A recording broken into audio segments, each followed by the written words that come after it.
किसी भी चीज की जो आदत होती है वो बहुत खराब होती है और ऐसा ही मामला नेपाल के काठमांडू से सामने आया, जहां पर सोशल मीडिया के एडिक्ट हो चुके जेन जी को जब सोशल मीडिया का इस्तेमाल करने से रोका गया, जब सोशल मीडिया साइट्स पर बैन लगाया गया तो उनका गुस्सा इस कदर फूटा कि काठमांडू में उन्होंने जमकर प्रदर्शन किया, नारेबाजी की।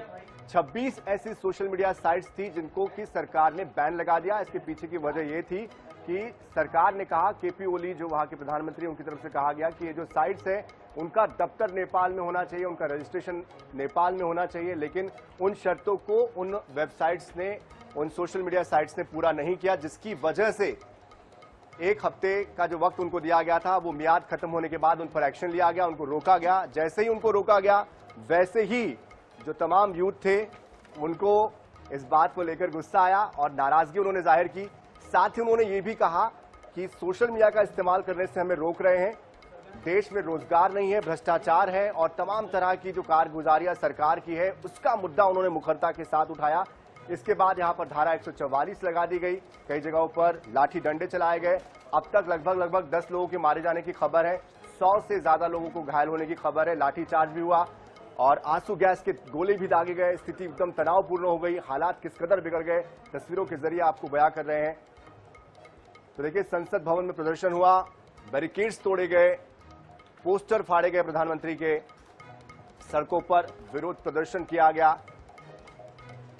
तो जिस तरह से सोशल मीडिया लगातार लोगों पर हावी होता जा रहा है, ये कहीं ना कहीं आने वाले समय के लिए खतरे की निशानी भी बनता जा रहा है। भारत की स्थिति की ताजा हालात की बात करें तो 80 करोड़ इंटरनेट यूजर्स है और उसमें लगभग 50 करोड़ सोशल मीडिया यूजर्स है। इस पूरी खबर पर और ज्यादा तफसील से बातचीत करने के लिए विदेशी मामलों के जानकार ब्रह्मदीप अलूनी जी हमारे साथ जुड़ चुके हैं। ब्रह्मदीप जी, जिस तरह का ये मामला सामने आया है, ये सोचने पर मजबूर कर देता है कि इसको हम आदत माने, सनक माने, विरोध माने, कैसे इसको देखें, क्योंकि ये किसी ने सोचा नहीं था कि नेपाल जैसे देश में जेन जी इस तरह से हंगामा करेंगे। सनी जी, देखिए, सोशल मीडिया का विरोध तो नेपाल की सड़कों पर दिख रहा है और प्रथम दृष्टया ये लगता है कि लोग बहुत गुस्से में हैं सोशल मीडिया को बैन करने के। लेकिन दरअसल आप लोकतंत्र को प्रयोगशाला मत बनाइए। लोकतंत्र एक व्यवस्था है, लोकतंत्र एक चरित्र है। लोकतंत्र जो है वो लोक कल्याण के लिए होता है और लोक कल्याणकारी शासन में ही वह स्वीकार्य होता है। बात यह है कि आपको यदि अपने देश में बैन करना है, सोशल मीडिया के प्लेटफॉर्म को बैन करना है, तो वो जो है उसका सरोकार सारे देश के लोगों से है। करोड़ों लोग उससे प्रभावित होंगे। यदि आप दुनिया की जो कंपनीज है वो आपके यहाँ रजिस्ट्रेशन नहीं करा रही है, तो ये एक ऐसा अवसर है जबकि आप सर्वदलीय बैठक बुलाइए, जबकि आप लोगों से व्यापक तौर पर बातचीत कीजिए कि इससे देश में जो है अस्थिरता फैल सकती है, इससे देश की सुरक्षा खतरे में।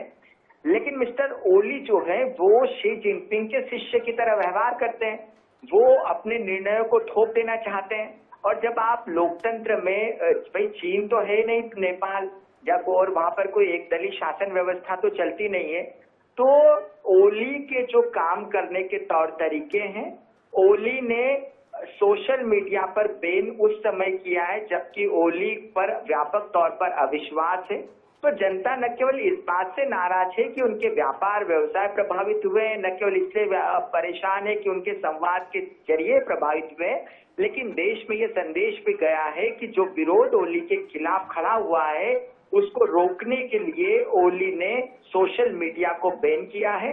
तो ये सड़कों पर जो दिख रहा है वो सोशल मीडिया के बंद होने से ज्यादा सरकार पर अविश्वास है, उस सरकार पर या उस नेता पर जो बार बार सत्ता पर अतिक्रमण करते हैं। 2-3 लोग जो है प्रचंड, नेपाली कांग्रेस और ओली, मतलब जनता के लोकप्रिय मतों से खिलवाड़ करके ये कुछ समय के लिए प्रधानमंत्री बन जाते हैं और यही कारण है कि देश में बेरोजगारी बढ़ गई है, देश में लोकतंत्र के प्रति अविश्वास बढ़ गया है। सन्नी जी, बिल्कुल जाहिर सी बात है, ये जो आवाज है लोकतंत्र की उसको कुंद करने की एक कोशिश है सोशल मीडिया पर नकेल के जरिए।